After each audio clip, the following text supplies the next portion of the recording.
nizere ko muri amahoro bivanye naho muherereye.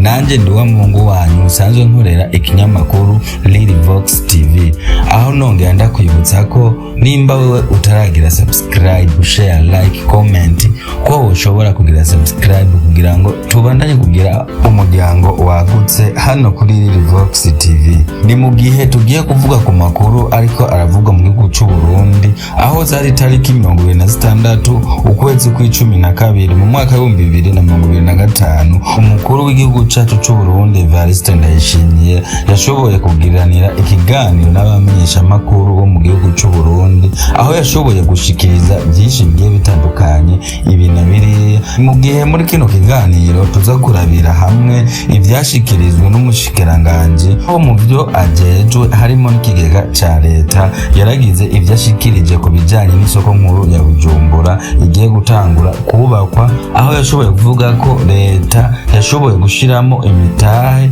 kugira ngo isoko nkuru ya Bujumbura ishobore gutangura kubakwa. Leta yasizemo imiliyaridi zirenga 20 mu mafaranga y'amarundi, ndetse yabandanije ahumuriza abari bamaze kugura imitahe. Muri kino kiyago perezida yashoboye kugiranira hamwe n'abamenyesha makuru, umukuru w'igihugu cyacu cy'u Burundi yashoboye kwishura ibibazo bigiye bitandukanye, aho yanashoboye kuyaga ko hageze ku bijanye n'amatora. Yabandanije gushikiriza ko abanyagihugu ari bafise uburenganzira bwo kwishiriraho uwo bifuza kandi uwo bitoreye. Aho ni mu gihe perezida nyene yabandanije ashimira abanyagihugu b'igihugu cy'u Burundi ku kungene babandanya kumwereka umutima w'urukundo, kumwereka ko bamwishimiye. Umukuru w'igihugu cyacu cy'u Burundi Perezida Evariste Ndayishimiye yaribukije abanyagihugu ko indongozi ishigwaho nabo nyene abanyagihugu,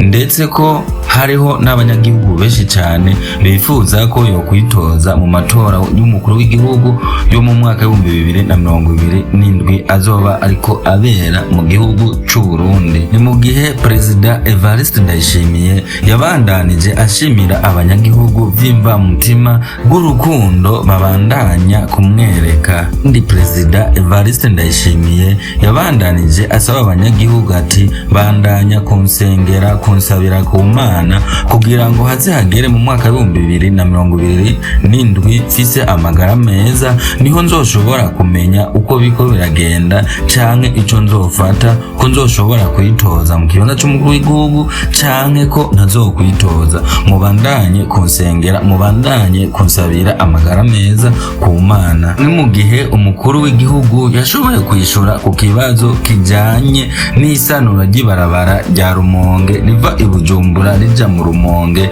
Yaragize ico ashikirije ku bijanye n'iryo barabara. Washoboye kubaza ikibazo perezida wacu, yabajije ati ibikorwa byo gusanura ibarabara rija mu Rumonge rivuye i Bujumbura ko vyahagaze, ariko umukuru w'igihugu nawe yarashoboye kwishura ati habe namba na gato ibikorwa ntibirigera bihagarara. Kuri w'igihugu yabandanije ashikiriza ati bijanye no gusanura iryo barabara riva i Bujumbura rija mu ntara ya Rumonge hari byinshi biriko birakorwa, ko bisaba ko tumanza gushigikira izi nkombe ziherereye ku kiyaga Tanganyika kugira ngo ibarabara naryo rishobore gukomera, rishobore kumera neza. Yabandanije ashikiriza ati ubwo buhinga bwo gukomeza inkombe ziri ku kiyaga vyatumye amafaranga yiyongera ko cyane ko yari yarategekanijwe mu gusubiramo iryo barabara, aho ayo mafaranga yashoboye kwiyongera ko ku rugero rungana n'ibarabara ry'ibirometero 15. Murumva ko ayo mafaranga ari menshi cyane. Umukuru w'igihugu yabandanije ashikiriza ati icyari cyihutirwa cyane kwari kurondera aho ayo mafaranga yashoboye kwiyongera, aho azoshobora kuva. Umukuru w'igihugu yabandanije ashikiriza ati ayo mafaranga kano kanya tuvugana twaramaze kubona aho tuzoyakura kugira ngo ibyo bikorwa byo kubandanya gusanura ibarabara riva i Bujumbura rija mu Rumonge. Umukuru w'igihugu yarongeye ashikiriza ati ibikorwa byo gusanura iryo barabara Bujumbura hamwe na Gitaza ko ibikorwa bigiye bugiye gusubira gutangura kumvo z'uko ubuhinga canke abahinga babinonosoye bahejeje kuyiga ingene iryo barabara rizosubirwamo.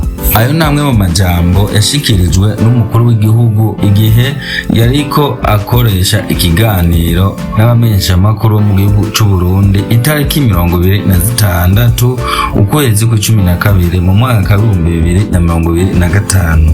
Reka dushobore gutandukira ku bijanye n'iby'isoko nkuru ya Bujumbura, aho leta yashoboye gushiramo imitahe, bivugwa ko yashoboye gushiramo imitahe ingana n'imiliyaridi 20 z'amafaranga y'amarundi, ndetse umushikiranganje mu byo ajejwe harimo n'ikigega ca leta yabandanije ahumuriza abari baguze imitahe mu bijanye no kubaka isoko nkuru ya Bujumbura ko atangurane n'imwe ihari, ndetse yabandanije atera ivyatsi ababandanya bavuga ko Fabrice yashoboye kwiba amafaranga y'abanyagihugu, aho wewe yavuze ati ntabwo biruko, Fabrice sumusuma ahubwo amara yashoboye kwegeranya nawe nyene azokora abari baguze imitahe nabo babandanye kwiyorera inyungu zabo. Uno mushikiranganje w'ikigega ca leta Dr. Alain Ndikumana, aho biboneka ko akiri umujene kandi aje atavyorosha, hamwe yobandanya akora uku